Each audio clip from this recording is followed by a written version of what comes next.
అమ్మా, మీరు ఎక్కడున్నా స్వామి మీవాడు, మీరు స్వామివారు.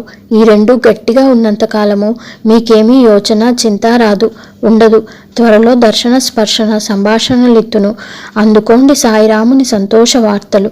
ఇట్లు మీ హృదయవాసి సాయి అంటూ స్వామివారు 1954లో తమ 29వ జన్మదినోత్సవ విశేషాలను వివరిస్తూ శ్రీమతి విజయలక్ష్మమ్మ శ్రీ వివి చౌదరి పుణ్య దంపతులకు రాసిన దివ్యానుగ్రహ లేఖ ఇది. అందుకోండి ఆశీర్వాదములు, అంపుచున్నాను ఆనందములు.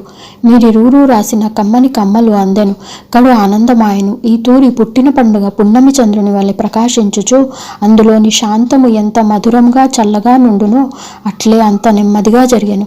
దసరా కంటే ఎక్కువ భక్తులు ఏ వైపు చూచినా కిటకిటలాడుచుండెను.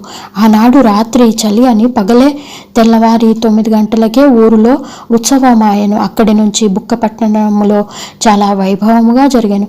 అక్కడి నుంచి రాగానే 12 గంటలకు తలంట్లు, సాయంత్రం 8 గంటల వరకు అందరికీ భోజనాలు, 5 గంటలకే హాస్పిటల్ శంకుస్థాపన వేస్తిమి. ఆనాడు నేను, కస్తూరి, కల్లూరు సుబ్బారావు వీరందరూ ఉపన్యాసములు ఇస్తిమి. ఆ తర్వాత ఉయ్యాలపై కూర్చొని నేను కలికావతారంను గురించి, కలిమాయను గురించి, ఓంకారంను గురించి 10 గంటల నుంచి రాత్రి 1 గంట వరకు 3 గంటల సేపు మాట్లాడి తిని భక్తులందరి కళ్ళయందు ఆనంద బాష్పములు అట్లే రాలినవి. అంత ఆనందించిరి. చాలా బాగుండెను. రెండో రోజు అందరూ ఏటికి పోతిమి. ఏరంతా భక్తులే. అంతమంది భక్తులు ఉండినప్పుడు ఏటికి ఎప్పుడూ పోలేదు. అదే మొదలు తూరి. ఎంత దూరం కూర్చున్నా అంతా తలలే తెలియచుండెను.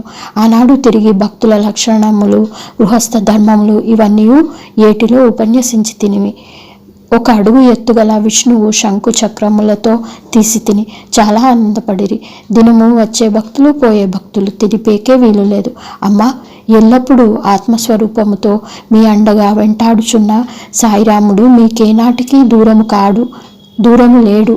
ఆనాడు అంతయు మీ హృదయములు ఆయా వేళలకు జరుగు ప్రోగ్రాములు తలుచుకుంటూ ఉందురు.